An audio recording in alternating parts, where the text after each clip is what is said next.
obviously you weren't here last year, so you can't compare. How comfortable are you? How comfortable do you think that Luke Whippler is right now?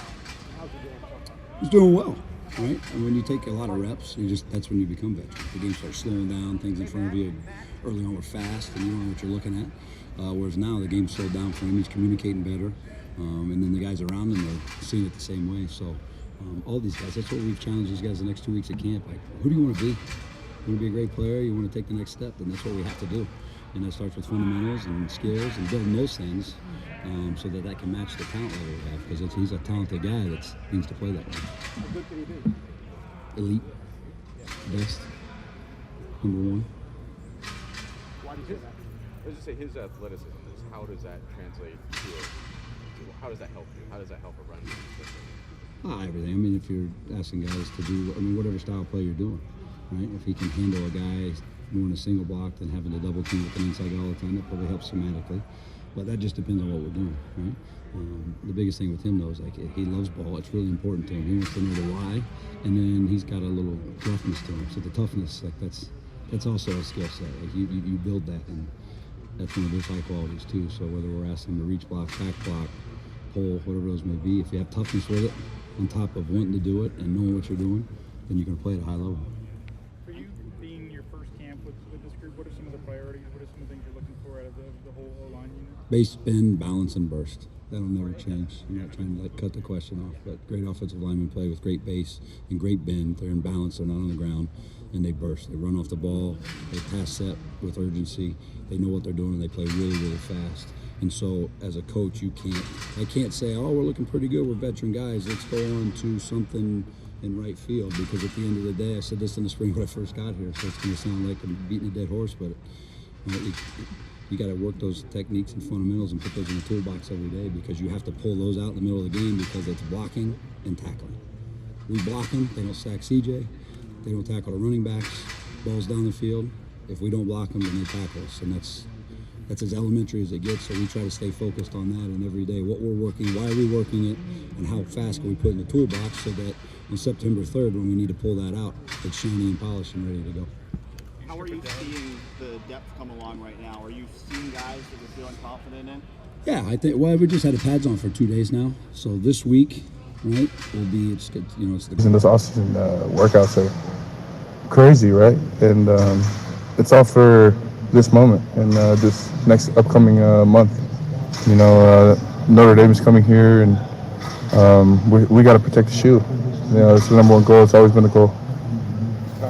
Through this week and the next couple of weeks, that's when you really start to try to maybe pencil guys in or shift some guys around. But right now, we got to go play ball. We've got to identify those younger guys that can creep their way up the depth chart. I know Zen Mahalski, Josh Pryor, a couple guys at those backup tackle spots. Just what are you seeing from both of them? Right now, they're just working. They're buying in. I mean, that's just every guy. There's not a guy out there right now that's kind of showing up. And we're talking about taking reps or using reps. Those guys are using their opportunities. They're using reps. Whether they win the rep or lose the rep, they're using those right now. Those guys, as you said, the young tackles, Enix, and they're working his butt off. You got all the young. Jacob James is back and feeling good and fighting. So as you just work your way down the youth of that, these guys right now they're all just working, and it'll shake out as it goes. Just what we saw at your practice, you had all the true freshmen working with tackles.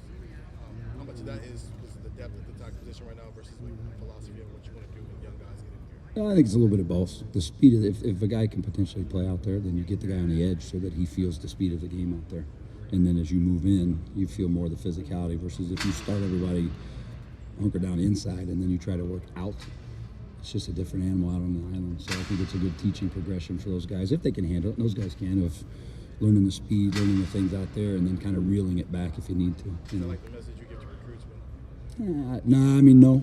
You recruit a guy saying you're going to work at this position. Those guys came in, knowing what they were looked at to be.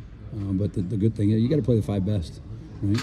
Across the country you see that where, you would love to slot. This guy's a tackle, this guy's a guard, this guy's this. But if your backup right tackle is not number 6 and you got to slide the right guard out to be right tackle, so there's 6 best guys, the backup right guard, you have to play your 5 best.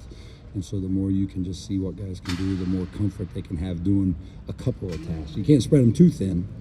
But at the same time, like I said, with those young guys, you start with speed, you start them in space, see how that handles, and then see where you can move them from there. Just you and Mike seem to be the most maybe hands-on or intense coaches on the practice field. I don't know if you agree with that assessment, but would that be a nature of the position you coach or your personalities? Well, it's not a competition. I mean, obviously I'm way younger than Kevin Wilson, so I'll probably have a little more juice than Kev, right? You can tell him I said that too. No, but I played it. That's the way to coach. I mean, they feel you. They got to feel your passion. You can't stand back there and just bark at a dude and cross your arms and look at your script.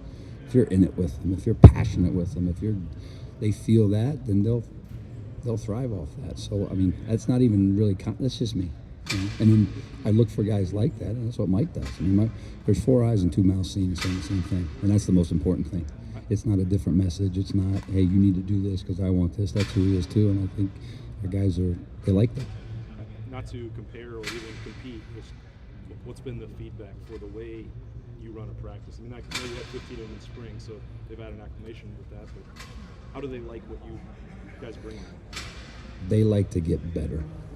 They, meaning every player in the history of the game. These guys especially, they're craving coaching and teaching and getting better. So once again, I don't think they're looking for like a certain personality type, but if the player and the kid feels that you care about them, you're pushing them, and you're trying to maximize them, and you're making them better, then that's all that matters, and that's what every one of these guys is. There's no pushback. There's no, they're all at a different skill set or level, but at the end of the day, you just got to make your guys better. That's the most important thing. Right? So I don't look for that.